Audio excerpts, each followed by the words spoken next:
I have a model that it has cost and value. And so the value that someone has in their life and in their business, that it comes through your experience, that comes through your training, that comes through your education, that how you've resourced yourself, the connections that you have. Like, what type of value can you bring to the marketplace?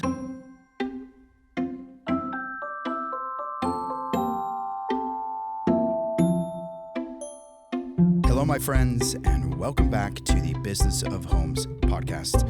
I'm Michael Conrad, your host, and today I'd like to take you on a bit of a journey about a subject that I think is so important but complex, and that is around innovation and how innovation intersects with the free market. Today, I'm lucky enough to have Jonathan Harris of Scout Realty here. And Jonathan and I have known each other off and on for a lot of years. And he is someone who, from afar, I have seen adeptly create a new and separate and interesting brand and continue to innovate over and over in a field that largely is devoid of innovation outside of big tech these days. And so I'm hoping that we can dig a little into Jonathan and kind of what makes him tick and how he continues to generate these new ideas and what his experience has been in doing all of this stuff. So Jonathan, thank you for being here. Yeah, thanks for having me. Appreciate it, Michael. When we met, you were carefully crafting and gathering experience. And I don't know if I knew it at the time, but as I look back on your journey from brokerage to brokerage and then, of course, starting your own, it felt like you had made this choice to be with an established brand very intentionally. Is that true? Tell me about that. Where was that the on-ramp into real estate right away into Friedrich & Clark, or did you start elsewhere? In college, I bought my first house. I lived off campus. It was a stated income, no doc loan. And so I went into the bank. I said, this is a house I want to buy. They said, do you make around 50,000 or whatever it was, 60,000? I'm like, I don't. And they're like, but could you? And I'm like, I mean, I guess I could, but I probably couldn't. I'm just a college student. And they're like, oh, that's good enough. We'll give you a loan. So I filled it up with renters and I made about $400 a month in cash flow. And I thought, man, this is crazy. I'm making money on a house that I own that I didn't pay anything for. I didn't put any money down. It's stated income, no doc loans, no down payment. That's why the mortgage industry had busted. But when in college, that's what got me into it. And then I started buying and selling houses with these stated income, no doc loans. And I started flipping houses. So I wasn't doing too good in school, but I was doing pretty good at buying and selling houses. I got my license. My uncle said, man, if you're going to be buying and selling all your own houses, and I had done about 50 transactions on my own without an agent. I got my license after that. And I'm thankful I did, because the 2008 bubble, when it burst, it was very, very, very painful for me. But I had my license, and some friends said, hey, can you help us find a house? And I said, yeah, absolutely. I've never helped anybody before, but I had helped myself several times. And then they referred a client and they referred a client. It just kind of snowballed from there. So there was never a goal or intention to get into the real estate industry by way of being an agent. It was accidental. I was just getting it to service my own business. I needed it to help my clients whenever the bubble burst.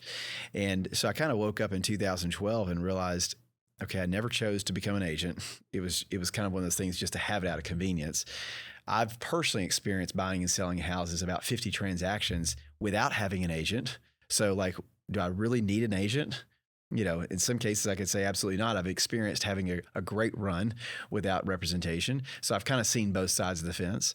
I got my real estate license, worked in a traditional brokerage, and there were some needs that I had as an agent that just were not being met in the traditional brokerage. And so I reluctantly started a business, not because I wanted to be a business owner, but I was trying to solve my own problems. And I fundamentally believe, like, if you can solve your own problems in some method, you may be able to solve someone else's problems who has the exact same issues that you do. I think that is literally how every therapist becomes a therapist. They're trying to fix themselves, and they're thinking, maybe I can fix some other people too. Probably so. Well, hold on, we got to back up here, because you've dropped a couple really interesting facts that some of these listeners are going to have their minds spin on. So I got to make sure we're getting the right story here.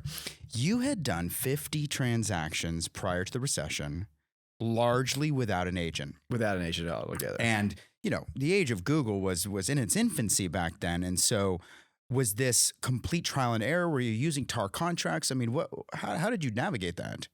I had a one-page contract that I just literally typed up. I want your house. Yeah. I would keep it in my car and I would drive. I had a pretty good target area that I knew the mailman. I'd pay the mailman $50 for every lead that he would give me. If he knew somebody's going to a nursing home or somebody's planning on moving, any forwarding mail, he'd bring me addresses and I'd pay him $50 and I'd go track down the homeowner wherever they lived, knock on their door and say, you own a house in this neighborhood or your loved one, I'm interested in buying it. So, I mean, I was just bird dogging. I would hustle, had a one-page contract and I made things happen. And I had more friction points in the transactions whenever agents got involved.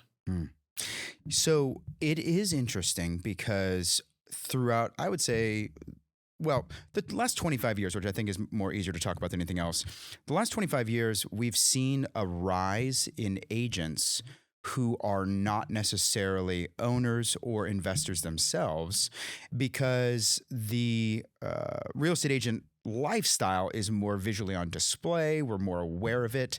I think some of the older stigmas around who were real estate agents, it's not the 80s, and it's like your mom's friend or whatever. So this is a really interesting entry point because it's actually a moderately rare entry on ramp into the market, that which is a very experienced purchaser, seller, investor type becomes then an agent. Because in a lot of ways, I think that we forget that these worlds are not easily overlapped. Those that own or invest is not 100% overlap with those that sell or list or whatever. What's been your experience on that? Yeah, I think it's embarrassing. I think there's a danger report in 2015 or 16, I believe, that NAR, National Association of Realtors, put out. And it has basically 160 some odd pages in the danger report. The very first main point, A1, is the real estate industry is saddled with untrained, unethical, unprofessional, and it undermines the credibility of the agent base in the marketplace. And I completely agree with that. I mean, why would an industry allow people to get their license in 2 weeks? That's crazy. Like, you can get your license in no time flat and then represent people in their most important purchase. It's weird that's allowed. You look at an appraisal industry, you need to go through an apprenticeship program. So our industry kind of harbors and attracts weak and uncommitted people. I mean, I in my experience, 21 years, I've seen this. The amount of agents that have come into the industry, I would say this in a blanket statement, they're pretty much unemployable. Like, they couldn't get a job anywhere else because they want the freedom and the flexibility and the lifestyle. And that has really become what our industry has happened over the last several years through the age of social media. Everybody wants to look the part, act the part, go in the beautiful kitchens, and it's just become a style-oriented business and something that's aspirational and like, how do I look and how do I appear? We're in a service-based industry. You're here to get on your knees and wash feet. You're here to serve humanity. You're here to make their experience faster, easier, more affordable, better.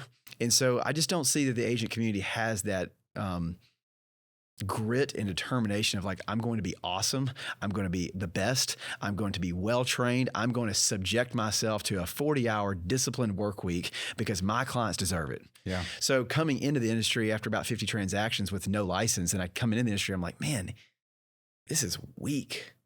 There's a lot of reformation that needs to happen. And so I think that's why we have the consumers pushback and reaction to the agent lifestyle and the agent and the cost benefit or cost value exchange of like, what am I paying and what am I getting? Yeah, I had an interesting conversation with someone a while back, and they were presenting this idea that there are units of value that we struggle to term, but I think we know it in our gut. And that is, if someone is a provider of goods or services, then we sort of internally begin to make these judgments and formulas about, well, what was the time that went into being capable to provide that good or service? What was the time that went into actually building or curating that good or service? And so we think about everything from, McDonald's employees to, roofers and plumbers to neurosurgeons and attorneys. And the amount of time, there's sort of a before you begin the service or good, there's the amount of time, the lead up. Sure. Education. Medical's 10 years. Attorneys are 4 years. Right. Real estate agents by the hour get paid more money for 2 weeks. Right. Facts.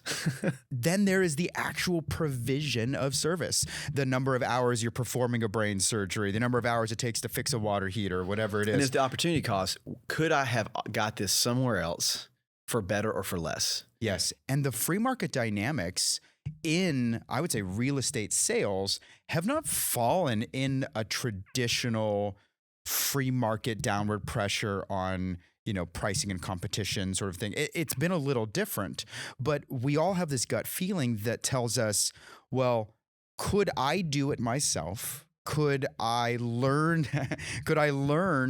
in a quick or relatively efficient manner to sort of to replace that good or service in my life? Like, does buying bread or making my own bread, where's the cost benefit analysis? And there is this number of units of effort, and we all have it, right?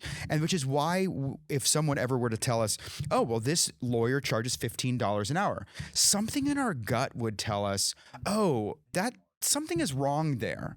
Because if that person either knew what they were talking about and had the sufficient experience to call themselves that and were sufficiently licensed or certified, whatever, then it would be different. And I don't know if I can tell you why, maybe some people might say, but it would be different. And so one of two conclusions then comes about, and that is either they don't know what they're talking about, or they are running an unsustainable and unhealthy practice or business that isn't worth linking up with. And so this paradigm then, as we look at real estate, gets a little upside down, whether it's wholesalers or listing agents or buyer's agents, just across the board. If you are in the conveyance of real estate, there is a lead up, education and experience, and there is a provision of service, the time you spend to do it. And is it commensurate with what's paid out? And I think that the system we're in has organically led us here based on percentages and commissions. But of course, the history of cost of things has been wildly different. And so it's not exactly equal in some respects. Yeah. I remember 2010 or 11, there was a client that I was working with, and he said, and the husband and wife were business owners. They were super sharp, Vanderbilt grads. They were buying, at that time, a very expensive house. It was like 1.8. At that time, that was massive. And we were in the car, and I remember he said, hey, tell me something. What type of training have you had around negotiation? I said, training around negotiation? He's like, surely to goodness, to get your license, you would have gone through like a negotiation course, or does your brokerage, do they have a course that you train on negotiation? I was like, no, actually not. Do you have a debate team? And he said, what gives you the authority, or what gives you the privilege to be able to charge what you're charging when you've never taken formal training around negotiation? Like, how are you even qualified to represent me if you've never even had to go that to get your license? Yeah.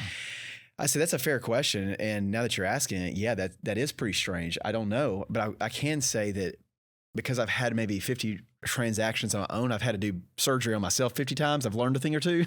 And I think that maybe I could take those trial and errors and learnings on myself and apply it to you.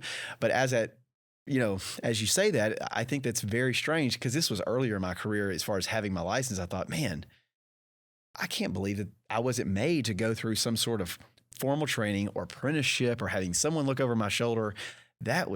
So you start to have, or can we say like this, cost and value, is it commensurate?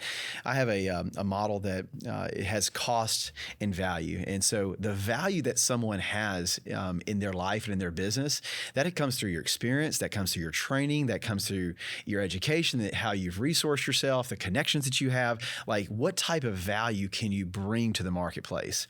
Then is cost. Cost and value are mutually exclusive. They're definitely not the same thing at all.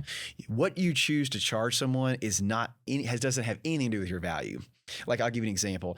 Derrick Henry last summer, I saw that he had a kids football camp, and he was charging $50 for the inner city kids to come. $50. I was like, man, that's really cool. It's on News Channel 2, Derrick Henry's football camp, $50. But he's getting paid $20 million, whatever his contract is.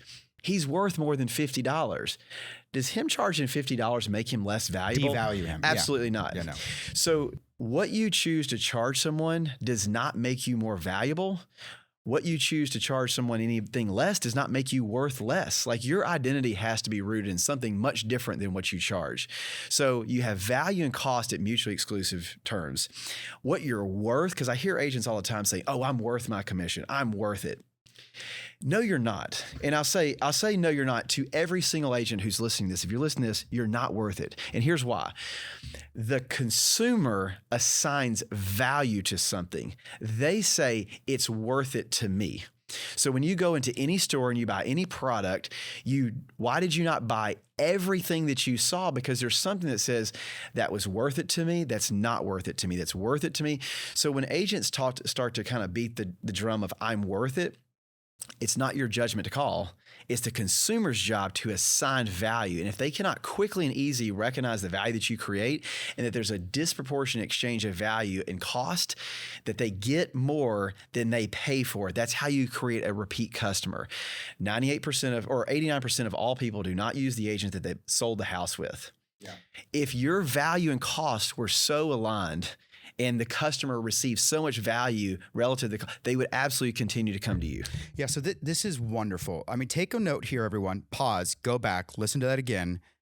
And then when you get to this point, again, pause, go back, listen for a third time, because value and worth have a interconnection, but they are not intrinsic. They are not at a core DNA level. It is something that is developed. It is something that is arguable and can be debated. And the absolute truth is that we don't have intrinsic value natively when we start out the gate. It's built around what you're able to provide, what you know, what your experience is in.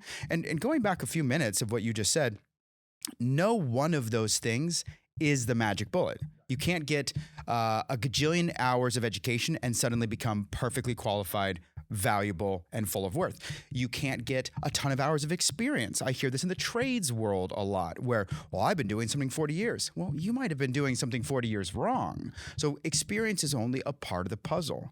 And knowledge isn't enough too. You have to be able to weave these things together. And so you're getting into these lovely, really fascinating, essential business principles. And that is value and worth is basically an agreed upon thing between two parties. I would say worth is almost like a vote. Someone says, you know what? I see the value. I recognize the cost.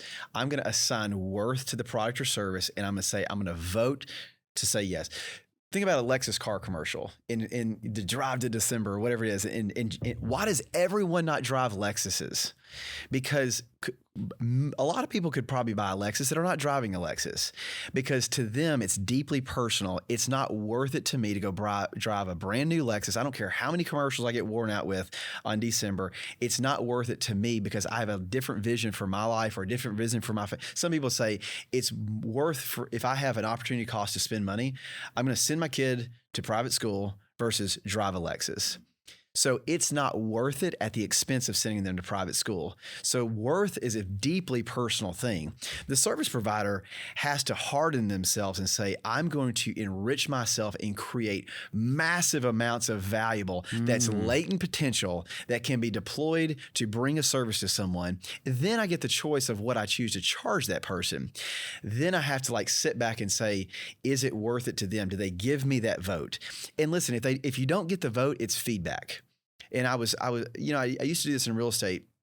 Anytime I would see someone list a house, I'd be Facebook friends with them. They list the house and I'd call them and say, hey, listen, you could give me an incredible gift and feedback. You could teach me a lesson. There's something I'm missing here. I saw that your house was listed and I'm just curious, what could I have done to earn your listing? Yeah. Because there's an issue of value there.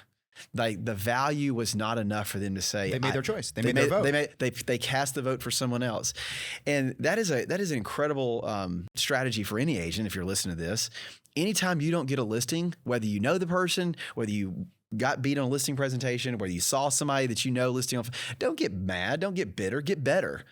Go in Sherlock Holmes mode and go and to discover what could I have done. Sometimes there is a misperception of value. Sometimes they just were not aware of what you do. I mean, I remember I called one of my best friends earlier in my career. I'm like, hey man, why didn't you use me? He's like, oh man, I totally forgot you in real estate. So here's the feedback. You can't be an undercover agent. Like, you have to be like known about what value you create in the marketplace. So I think that pursuing feedback, and when someone does not cast a vote for you, learn from it. And sometimes people are like, oh, that agent this and that agent this, or you get what you pay for if they're a discount broker, whatever the narrative is about why you got beat. Why don't you get curious and ask them and listen? Yeah. Don't talk, listen. So you're intersecting with a part of this conversation around building a company image and a brand. And in branding, it's one piece of this effectively, I think you're talking about a conversation. Yeah. The brand is this is my value. And your unique selling points, your USPs, oftentimes are the supportive structure that says, and this is how I defend my value or how I prove it out. But that's really just you shouting into the canyon. If there is that vote backwards, that conversational element of two parties saying, this is my value, this is my brand, this is what I'm worth, I'm visible, I'm not visible, I have experience in luxury, I don't, the vote on the other side is the other half. You have to hear the responsive quality to that, and they have to agree to it. Just because you say, I know this neighborhood, or I am good in this way, or I'm experienced in this way, doesn't mean anyone agrees to you. And even if you do have some sort of number of notches in your belt, it may be irrelevant. And so that vote, that responsive quality, and that larger sort of value conversation is so important. But you have to be able to shape up and really present your brand best foot forward, defending your values, not in a pre-defensive kind of way, but in a quite honestly, a lovely mix of both humility and confidence. And then you have to wait for those votes of yes. And if you get those in accidental silences or votes of no, you have to be able to tease it out. And we had a great episode with Kaylin Evans about that exact thing, chasing down the person that didn't give you the listing and saying, I'll pay you to tell me why. This is lesson. This is tuition. Like yes. I need to know why you did not choose me. I love that. So it applies to sellers as well. They have an opinion of cost, or they think their house is worth this number. Okay. You choose a listing price is different than a sales price. I care a lot more about a sales price than a list price. And so whenever a seller says, no, my house is worth $800,000, and the agent's like, oh God, it may have been $800,000 like in 2021 and multiple offer, like we'd be hard pressed to get $750 now. Let's go for it. You're 60 days on the market, 90 days on the market. Hey, I think we need a price reduction. Just take the feedback for what it is. The market has rejected you. The market has said you're not worth $800,000. And so, I've just kind of learned is like, I don't take opinions of value from anybody who's not willing to write a check. So if the agent says, oh, I think the house is worth this, or a seller says, oh, I think my house is worth this, your opinion doesn't count. It does not matter because you're not the one that's writing a check. We have to learn what the marketplace assigns to the value of the house. Yeah, but I'm in this neighborhood, I'm in this school zone, I've done these types of upgrades, I need this much. It's not intrinsic. It does not matter. Yeah. It's a very personal opinion to the consumer. So you have to be open to receive feedback. Everyone can be your teacher. Okay, #masterclass. Folks listening here, this is basically free market economics 100%. 101. This is Adam Smith's invisible hand. There will be a rewarding of those that have created a proper formulaic value, and there will be a punishment of those that fail to do so. And so that is a good word. And I'm even thinking of myself, I have no intention of selling my house right now, but I'm sort of imagining myself doing it right now. And what's the words I'm going to say to some agent? And what's the word I'm going to say to some future buyer? I think I need to be thinking, there is no intrinsic value, which then leads me to an interesting next step. And that is, what then can I do to my asset to create the highest possible opportunity for a mutual yes between two parties, which is a sale? Yeah. To me, there's a process of discovery. We will learn together what the marketplace assigns to the value of the house. It's iterative, actually. It is. It's not very dynamic. Presentational. This is what it is. Yeah. I have 7 principles that I think over 21 years. And I'll take a step back. My dad was a broker in the 70s and 80s. So my job when I was 5 years old was to trade out the MLS books. So I was in a real estate office my entire life. So my perspective is when there was one MLS book for the month for the entire office with a black and white photograph, and in my dad's office, oh, he would be very upset if anyone took the only MLS book out of the office because everyone needs this book. So, I mean, I'm looking back like almost my entire life in residential real estate. That being said, I've got 7 principles that I work off of whenever I think through real estate. One of those principles is real estate market is self-correcting. The marketplace will not allow you to sell your house until you reach fair market value or true market value. Think of it like a ball floating on the water, like a beach ball on the pool. There is a water table, and the ball will always land on the water table. So in a free market, if you list it too high, the market will force you to have price reductions to either meet the market, or you will have to wait it out until the market meets you. Right. Inertial pressure. Yes. So there is a time, like when do you want to sell your house? I mean, because let's say that you live in Creve Hall and you're like, man, I really want $1 million for my house. You know what? There's really not a lot of houses in Creve Hall that could even touch $1 million right now. But I guarantee you in 20 years, every house will be worth $1 million. Time and price are intersecting 100%. lines on a graph, and we have to know when do you want to sell your house is the question. What's your pressure? Yeah. When do you want to sell your house? If you want to sell your house by May, okay, that's a different strategy than I want to sell my house in 10 years. So just as if you want to sell your house, hey, I want to have my house sold by the end of the day, I can sell your house by the end of the day for $100. Okay, so another way to put this to help our listeners here is that time and price are levers, and they are interrelated in a proportional or inversely proportional sense, rather. The intersection is the offer. The intersection is when a willing and able buyer and a willing and able seller come to a yes. There's a yes agreement. And when I think about the buyer's agent, the buyer, when they come to the property, if the property's too high, they say, I reject it. I will not make an offer. Because sellers always want feedback. Hey, what's feedback? Feedback is only price. There's no other feedback except for price. Price moves everything. You sold it too soon. No, that's not the feedback. Yes.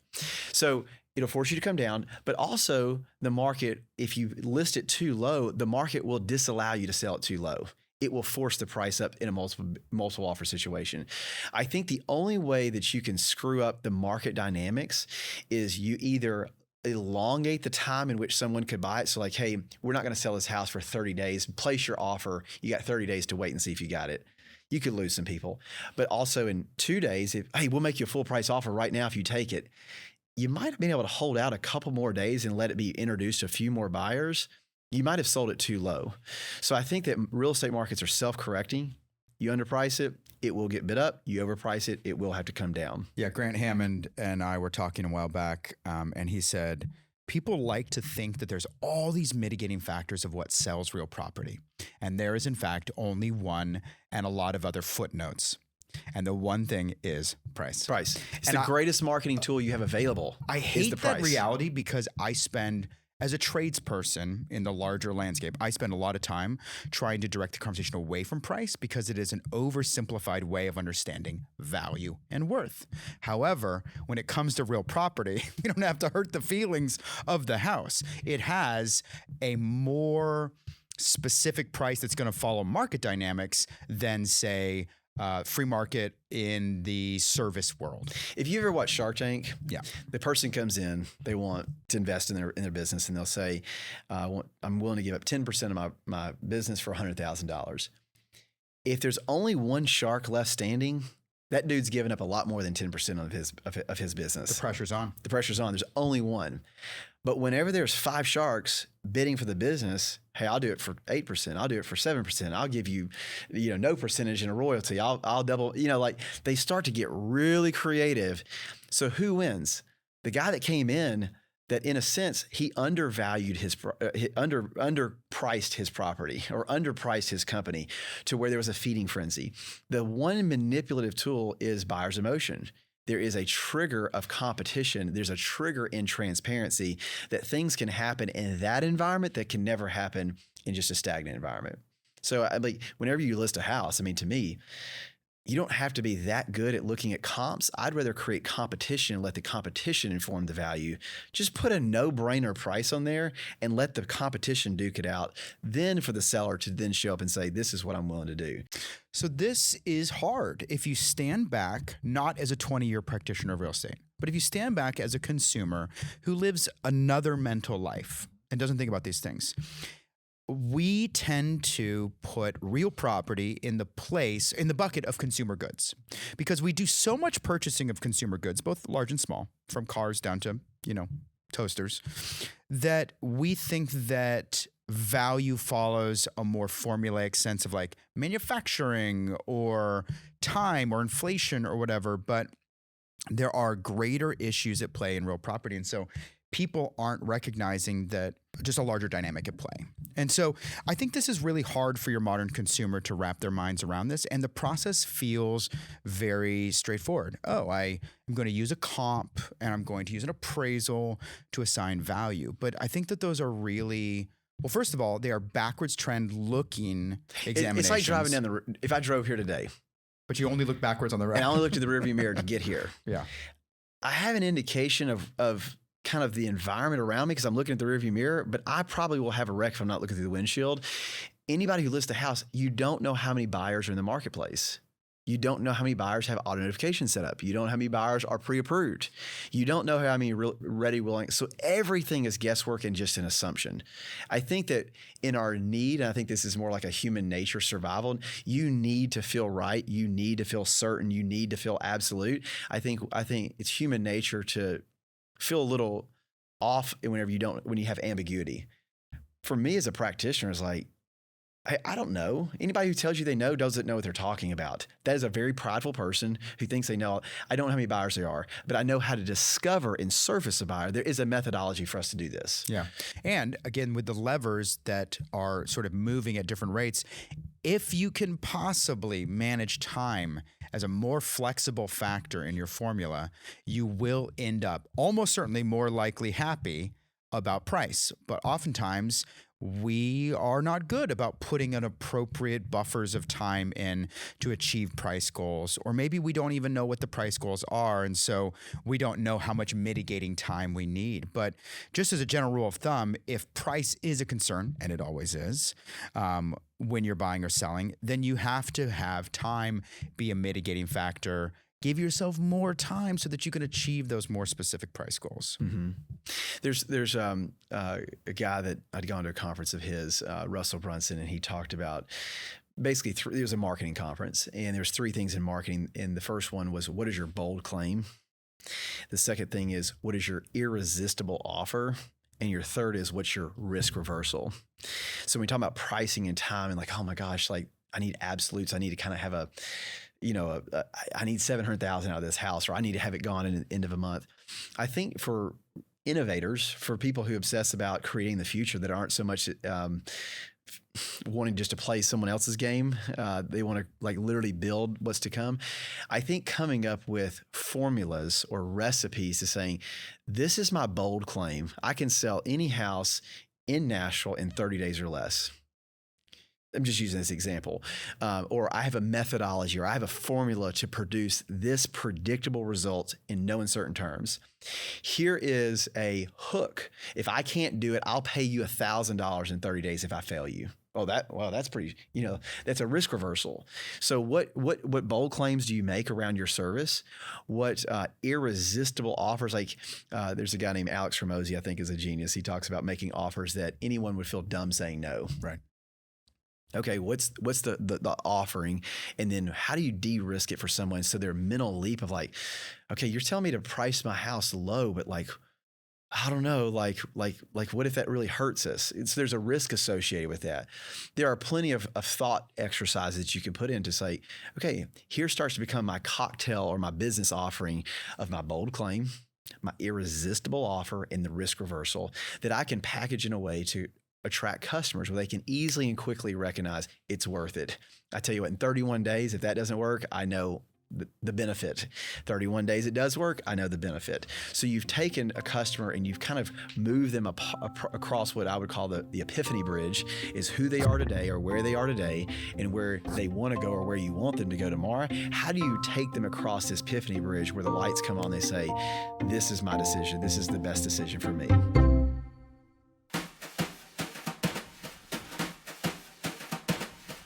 Hey everyone, it's Jake, Director for the Business of Homes podcast.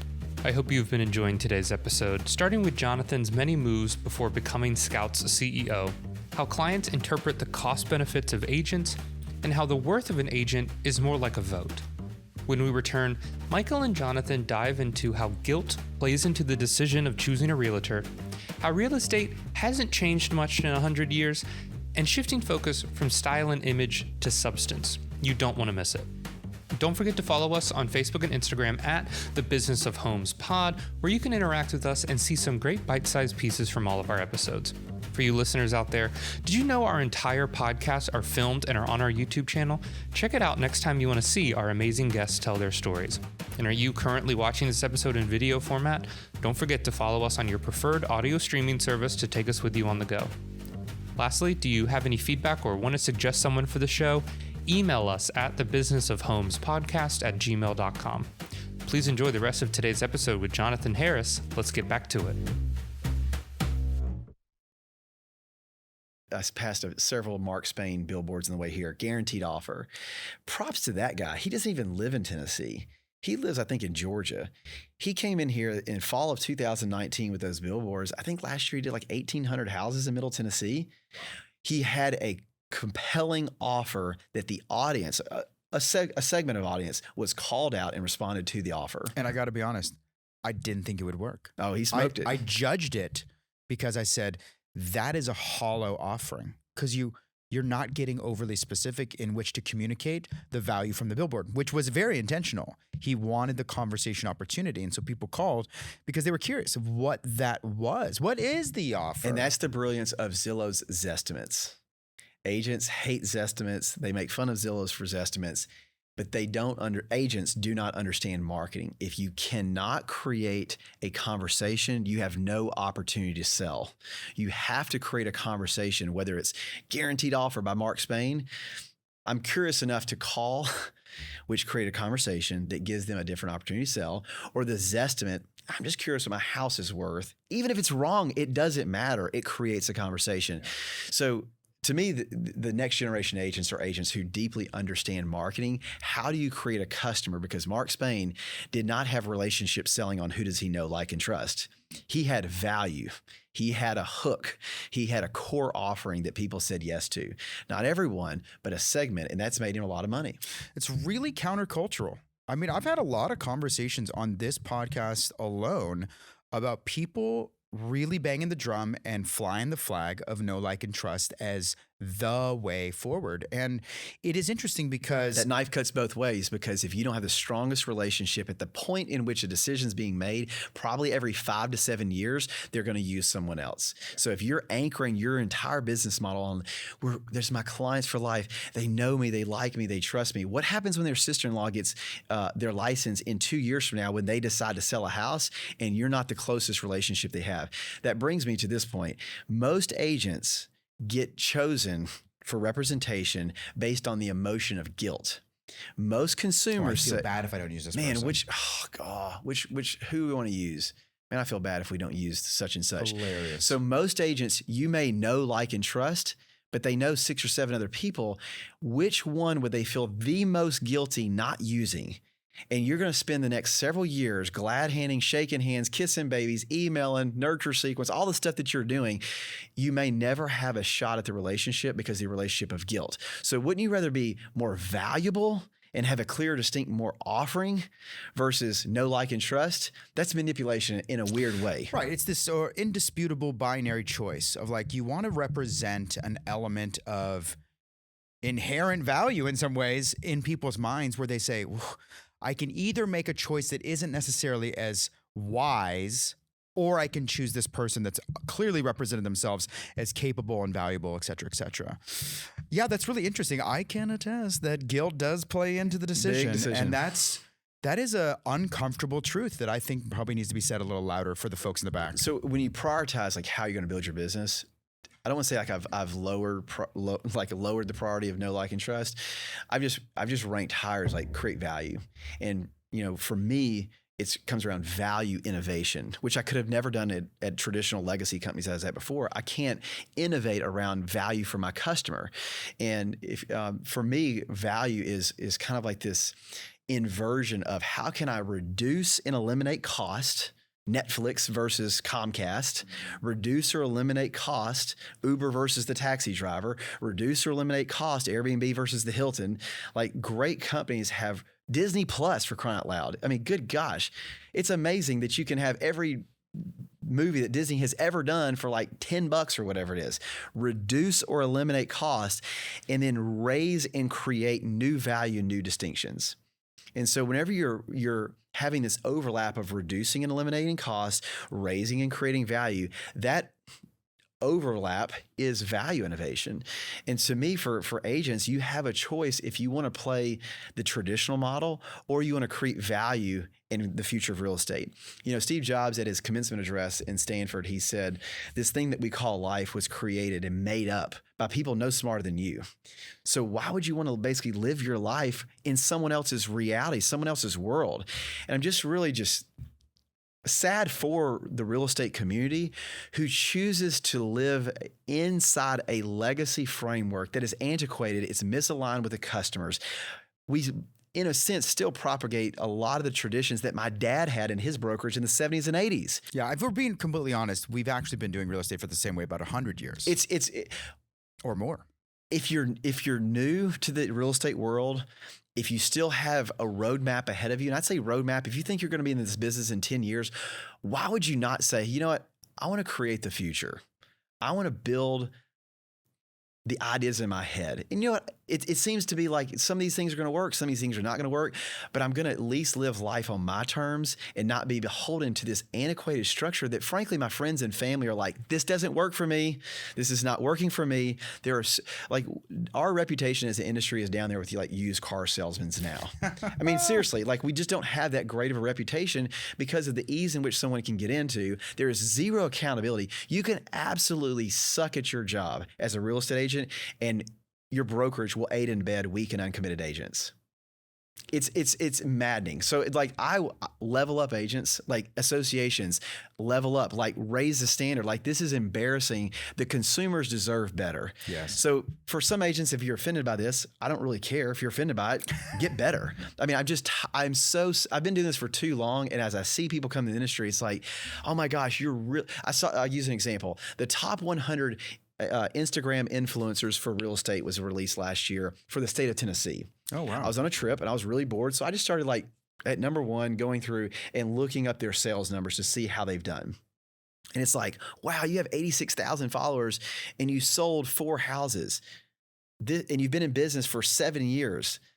There's somebody in mind that's the case. And I'm thinking, you don't have enough reps and at-bats to do enough volume of work to create competency. So why don't you stop focusing on your on your style and your image and focus on substance of like, I'm going to create value. Maybe I have to discount my services. Maybe I have to like come down to where the people want me to be, but I'm going to bank as many transactions as I possibly can and have as many reps as I possibly can and be in the trenches as many hours as I possibly can, day in and day out, because when I emerge on the other side of this in 2 or 3 years, I have thousands of hours, hundreds and hundreds of transactions. I have developed some bit of competency that I can freaking deliver for anybody who comes in my future. Like, I feel like your future customer deserves you to get battle hardened and be more capable. There were several years ago that I stepped away from sales and I started to look to succeed through my team and through other agents and see, help them to do. And so I stepped away from sales and started to teach on what I know, not necessarily what I'm doing, but I had been through the trenches. I had gotten my 10,000 hours. I had done, a very large volume of transactions. And so just being in a different role now, in supportive role, I see a different aspect of transactions. It's like, man, we have to get better. The association is not going to make us get better. The licensing at Trek is not going to make us better. The brokerages are definitely not going to make us better. I think that if there's anybody who listens, it's like, you know what? I'm going to be in real estate in 5 or 10 years from now. I want to elevate and I want to become more valuable, and I want to offer something more distinctive to my customer versus just rely on the emotion of guilt, which is a form of manipulation.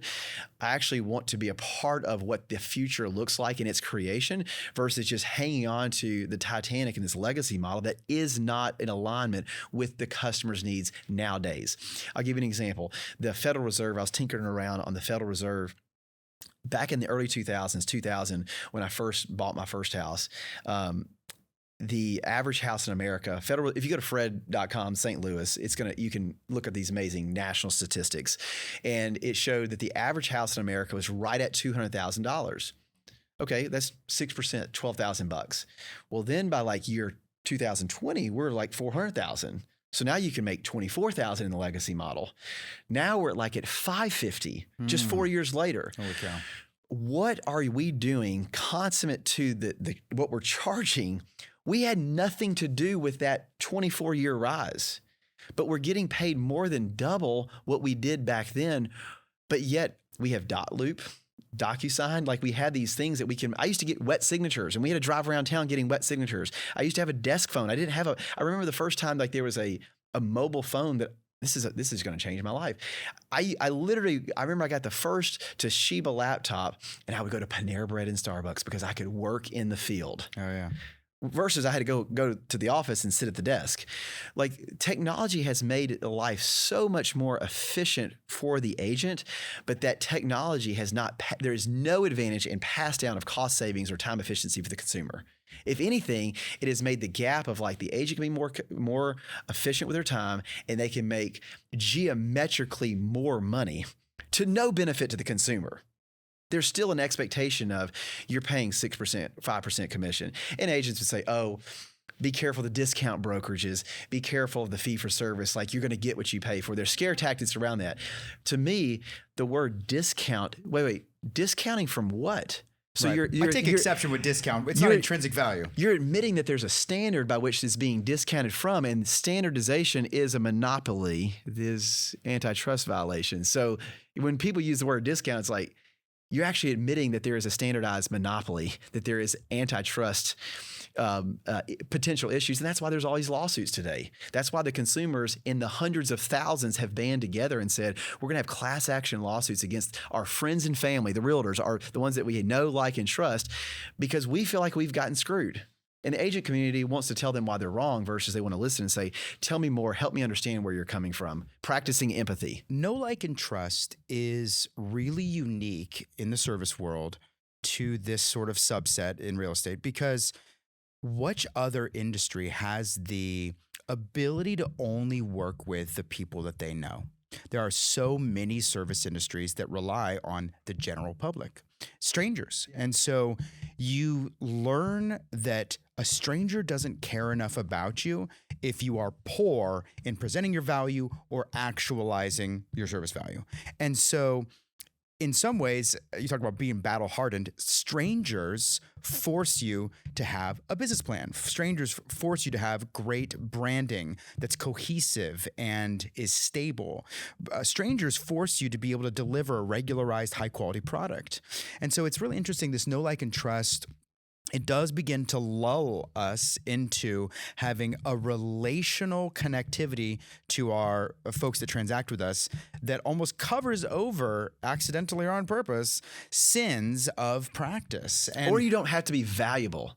Well, yeah, that's what I'm saying. I mean, just be when we flipped our company to fee for service in 2000. I literally got with when I say peripheral friends that I just don't see on a regular basis. I met with them. I said, hey, I'm not going to take you out to coffee, take you out to lunch, create an artificial friendship with you over time just to keep the jig up in hopes that you use my company down the road. I can't do that. I've got four young kids I got to spend time with. So you're probably not going to hear from me like you used to in the olden days when I'm know, like, and trusting you. And I said, I want to shoot you straight. You will not find a better value proposition, and you will not find a better service offering in this city, period. So remember that whenever you come to the point in which you're ready to make a decision. I offer the best service and the best customer value proposition in no uncertain terms. Here's my menu of services, and here's the cost I associate with it. I have had so many people like, hey, I remember that conversation that you had 2.5 years ago. You shot me straight. We got friends that are in real estate, but this, listen, I remembered it. It's best for my family. And I've had people like, we're choosing to work with a company in a system of service. The company's delivering the value versus an independent contractor who may get sick. They may be on vacation. They may have other clients that they're prioritizing. We can't be at the whim of an independent contractor just because we're friends, because honestly, if we're friends, we should still be friends at the end of this. We're choosing a company to execute based on a checklist, based on a process, not an independent contractor based on relational strength. A lot of the service world must steel itself and galvanize into a regularized process, standards of practice, repeatable production quality for their service or good, because the market requires it. They demand it. They say, I will only buy your good or service if you meet my need. Right, and we begin to trust companies over people. That has 100%. Been a really interesting trend over the last 200 years of American business. And so there is an inverse paradigm, certainly still present in real estate, where individual personality brands are sort of elevated, interestingly enough, over what sometimes is termed like a clinical or like a company identity, because we're still relying on this relational connectivity over sort of intrinsic service quality. And you can point to what quality looks like. In fact, if we begin to move outside of the traditional real estate paradigm and look, say, at other industries, who's negotiating contracts, who's helping understand like price and cost basis, who's understanding like the speed and the movement of repair or, of management of a product to go to market. If we look at all that things and we borrow the costs associated with those little blocks in other industries, then what you begin to stack up is a value, a cost of conveying real estate that is quite a bit different than the current percentages and commissions and stuff like that. And so I'm not saying we should go that direction or we shouldn't, but customer choice. It is interesting that if the customers were able to break real estate down into its essential building blocks, like the DNA almost, if you will, and then go to other industries and look for those DNA sort of markers and then rebuild their own little version of it, which I kind of think is what the technological disruption, the grander disruption that's happening with Open Door and Zillow and these kinds of people, if they're rebuilding it in their minds, then it comes in at a lower basis. And I think that the voice of the people, the Vox Populi, has said, we are uncomfortable with this in our gut. We don't exactly know why we're uncomfortable with it, but we want a different paradigm.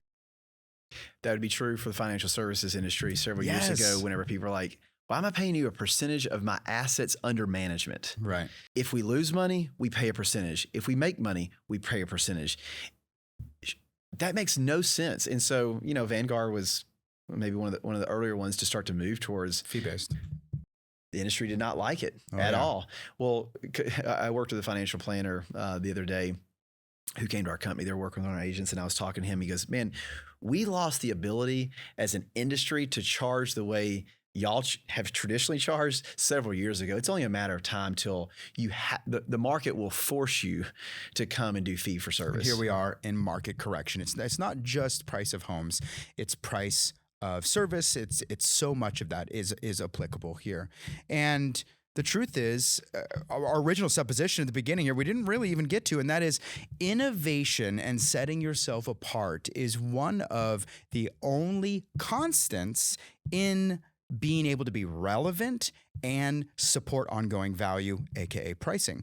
And so if we're not being innovators, then we will eventually fall behind the sort of the trending and that float line that you're talking about. And innovation at its core is looking around at everything that's going on around you, looking at the trending of how long these things have been popular or have been going on, and saying, What's not happening? Where are the spaces and the voids in the market? When everybody's zigging, when do I need to be zagging? And that in this larger brandscape, so much white noise. We're not just all watching the big black and white telly anymore. We've got just so much assault, email marketing and social media and everything that's going on in our ears, that the only way to set yourself apart as a practitioner, as a service professional, is to be able to be intelligently looking at the landscape and saying, what value is everybody else providing? And then what am I overlapped and what am I departing from? And how do I promote that? Yeah. What's your points of difference? Yes. I would love to have you back so we can get into innovation, where Scout has been continuing to make departures in the market, what the pushback and the reality in a very difficult old framework system, and kind of what's the next things in the forefront. Jonathan, my goodness, amazing conversation. Yeah, if your veins, listeners, are not on fire right now and excited to go out and practice your profession in a better and new and innovative manner, you have not been listening. You got to start at the beginning and try again. Thank you, Jonathan. We'll have you back. Guys, I'm Michael Conrad. This has been the Business of Homes podcast. We'd love to have you hit subscribe, join us wherever you're listening, and we'll catch you next time. Hey everyone, Jake again, Director for the Business of Homes podcast. I hope you've enjoyed today's episode. A huge thank you to Jonathan Harris for being a part of the podcast. Go follow him on Instagram at Jonathan Allen Harris and let him know how much you enjoyed their story. Don't forget to subscribe on your preferred listening platform, and make sure to follow us as well on Instagram at the Business of Homes Pod. Do you have any feedback or want to suggest someone for the show? Email us at thebusinessofhomespodcast@gmail.com. Thank you again for listening, and we'll see you soon.